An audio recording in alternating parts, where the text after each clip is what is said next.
Qatar is hosting an Arab summit to discuss about Israeli strikes on Hamas leaders in Doha. Also, visiting U.S. Secretary of State Marco Rubio reiterates support to Israel. Joining us with more is Ambassador C. Shakerhar. Ambassador, welcome to DD India News Hour. I have 5 or 6 broad questions to ask you. First of all, how do you read the holding of the Qatar summit? Are Arab and Islamic states coalescing around Qatar following the outrage over the Israeli strikes on Hamas leaders in Doha? Yeah, thank you. First of all, if you see from the perspective of Qatar, which is at the receiving end of the strike from Israel, say it has done everything possible. So it hosts the largest military base for the US, and it has been a loyal ally of the US. It had hosted President Trump recently, and also on personal note had gifted $800 million worth of aircraft as a gesture of goodwill. And it has been hosting the Hamas and others, bringing them together to see how President Trump's proposals can be the basis for developing consensus to promote peace and stop the war, which has been taking thousands of lives. By now, I suppose the count is 600,000, and today alone, more than 50 lives have been lost in Gaza area. So from Qatar's perspective, they have done everything. Now what they have done is they have called together the neighboring Gulf countries to project unity and to ask them, to demand them to put pressure on Israel, because anything else is not working. So it is naturally looking to solidarity from neighboring countries. So this is a natural step in that direction. And I understand in the joint statement, which is prepared, draft statement, it would have elements demanding all the assembled countries to condemn strongly the genocidal actions of Israel, the ethnic cleansing that Israel is committing in Gaza, and the famine it is causing, and to demand that the international community shall impose sanctions and review diplomatic and economic relations with Israel. So this is what is being discussed, right. And this is a natural development that Qatar can do, short of itself, attacking back, the addressing the right. attack. So Ambassador, yeah, indeed. And since you refer to the draft resolution, let me quote an excerpt of that for the benefit of our viewers. It says, and I'm quoting the document here, the brutal Israeli attack on Qatar and the continuation of Israel's hostile acts, including genocide, ethnic cleansing, starvation, siege and colonizing activities and expansion policies threatens prospects of peace and coexistence in the region, unquote. Do you agree?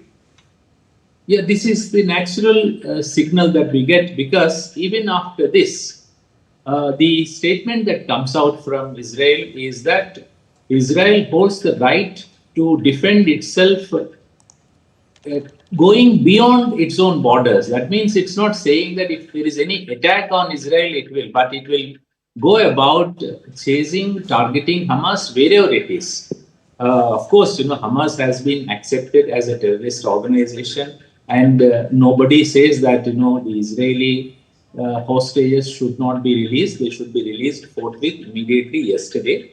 But there is no sense of regret, and even the Secretary of State of US, Marco Rubio's visit also has not made any difference to Israeli statement that it will continue to target Hamas wherever it is. So there is no regard for President Trump's assurance that that kind of a thing will not happen. This is what President Trump said. That means on Qatari soil, there won't be any further aggression or attack. But Prime Minister Netanyahu does not subscribe to that. He is affirming his right, Israel's right, to go after Hamas if necessary. Again, he is not ruling out any further attacks. Right. Ambassador, you spoke about Rubio's visit. Now, Secretary of State Marco Rubio addressed a joint press conference with Israel's Prime Minister Benjamin Netanyahu in Jerusalem a short while ago. Rubio made it very clear again that the US continues to support Israel in the Gaza conflict, and he called for the eradication of Hamas. Now, will this sit well with the US allies in the Arab world? The simple answer is no, because even while your objective is that Hamas shall not, in fact, the draft declaration to come out after the Arab leaders also condemns the Hamas actions, that hostages shall be released forthwith. But at the same time, how can neighbors or Gulf countries continue to condone violation of sovereign integrity, or territorial integrity, sovereignty of a fellow sister country, Qatar? And Qatar has been bona fide posting these negotiations with a view to finding peaceful solution, conclusion to the war.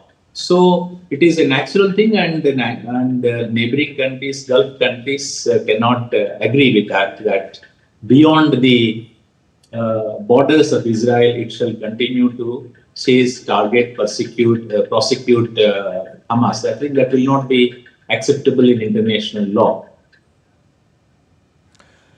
And one more thing, Ambassador, since we are talking about the Israeli strikes on Hamas leaders in Qatar, Israel also, by hitting Yemen and killing a Houthi leader recently, is Israel indicating that it will go all out to eliminate the last of the three H's, Hamas, Hezbollah, and now Houthis, and destroy the so-called axis of resistance led by Iran? Of course, there cannot be a clearer, stronger affirmation of that coming from Israel. In the words of Prime Minister Netanyahu himself, that we take total responsibility and we will continue to target Hamas wherever it is, no matter, regardless of the borders or the territorial markers or sovereignty. So we do want to be, Israel well, but I don't think Israel itself is doing much to help advance its interests, because Israel may be winning the war on the ground, but it is losing friends, losing the world. European Union, France, UK, Australia, Canada are all heading to recognize Palestine state, which is going to complicate further. And on one hand, Prime Minister Netanyahu is saying that there won't be any Palestine state anymore. Indeed, and talking about making or losing friends, Ambassador Rajashekhar, incidentally, the Qatar summit takes place on the very day when the Abraham Accords turn 5. Now, have the Abraham Accords served the purpose? Is the relationship between Israel and the Arab world, such as the UAE and Bahrain, better than before? They were promising to look better. In fact, we have even during our hosting of the G20 summit, we have put together this the new economic corridor, and the idea was that these Arab states and Israel will move on, placing behind these differences over Palestine and Gaza. But Prime Minister Netanyahu, if there is one thing that he has done, is he has greatly contributed to bring all the Arab states together in unison. I think now the Abraham Awards, the peace process that has been regional peace promotion, peace attempts, they have been greatly undermined. And finally, Ambassador Rajashekhar, before we let you go, what are India's stakes in West Asia developments? Some would say that India has acquitted itself well by balancing its ties between Israel and the Palestinians, between Israel and Iran, and between Saudi Arabia and Iran. Your thoughts? Yeah, India has huge interest in West Asia, which is the neighborhood for us on the western flank. We value our relations with the Gulf states. With Gulf states, we have a very large economic partnership on both trade and investment, and it's a source of energy. And also, our diaspora is there in large numbers, tens of lakhs of people. At the same time, Israel also an important our strategic partner and a source of technology and security. Iran has been a traditional historic partner and ally. So we need to balance off. But on this matter, it's very simple. That's why Honorable Prime Minister has spoken, called up Qatari Prime Minister immediately and condemned the Israeli strike on the sovereignty, territorial integrity of Qatar. And he has appreciated the role played by Qatar in promoting regional peace through the hosting of those negotiations. So India has a tough task. If friends place us in this kind of a situation, it's very difficult. But despite that, India has spoken its mind and called for resolution of the differences through dialogue and diplomacy, put an end to fight and human suffering. Well, I will leave it there for now. Ambassador Shakerhar, thank you for joining us and sharing your thoughts and perspectives with our viewers in India and around the world. Thank you. Appreciate it.